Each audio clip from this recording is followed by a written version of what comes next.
جس طرح شیطان انسان کا سب سے بڑا دشمن ہے، اسی طرح نفس بھی انسان کا سب سے بڑا دشمن ہے جو ہر انسان کے وجود میں ہے۔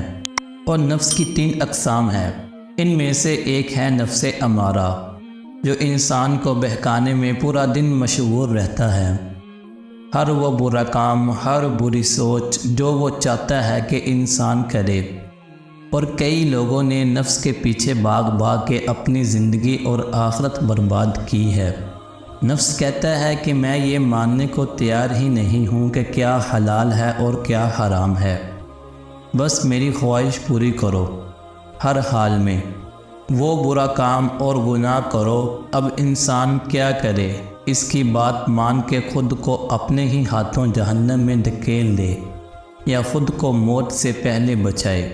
نفس کو قابو پانے کا بس یہی ایک طریقہ ہے کہ اس کے خلاف جہاد کرو، اور یہ افضل جہاد ہے کہ تم اپنے نفس اور اس کی خواہشات کے خلاف اللہ تعالیٰ کی ذات کے لیے لڑے۔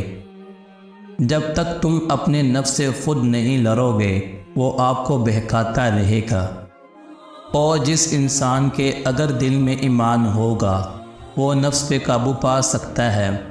قرآن مجید کو اپنے دل میں اتارے اور زیادہ سے زیادہ گہرائی کے اندر لے کے جائیے، اور اس کے اندر یقین پیدا ہو، اور یقین کی بھی گہرائی ہو، تو پھر نفس کا مقابلہ کیا جا سکتا ہے، نفس کا بھی اور شیطان کا بھی، کیونکہ شیطان بھی حملہ آور ہوتا ہے، اور نفس بھی ایک خطرناک بیماری ہے۔ اور ہمیشہ موت کا سوچیے کہ اللہ پاک دیکھ رہا ہے، اور موت کا ایک دن مقرر ہے، جیسا کہ قرآن پاک میں آتا ہے، کل نفس ذائقۃ الموت، ہر نفس کو موت کا مزہ چکھنا ہے۔ تو ہمیشہ یہ آیت یاد رکھے کہ ایک دن مرنا ہے، اللہ کو کیا جواب دیں گے۔ بس اس خطرناک بیماری کو اپنے اندر پیدا نہ ہونے دے، بلکہ اس کا ڈٹ کے مقابلہ کرے اور اسے شکست دیں۔ یاد رکھنا، نفس شرافت کی زبان نہیں سمجھتا، اس سے سختی سے بات کرو۔ جب بھی کوئی گناہ کرنے کا دل کہے تو نفس سے لڑو اور اسے روکو اور اسے شکست دو، نہیں تو وہ تمہیں شکست دے گا۔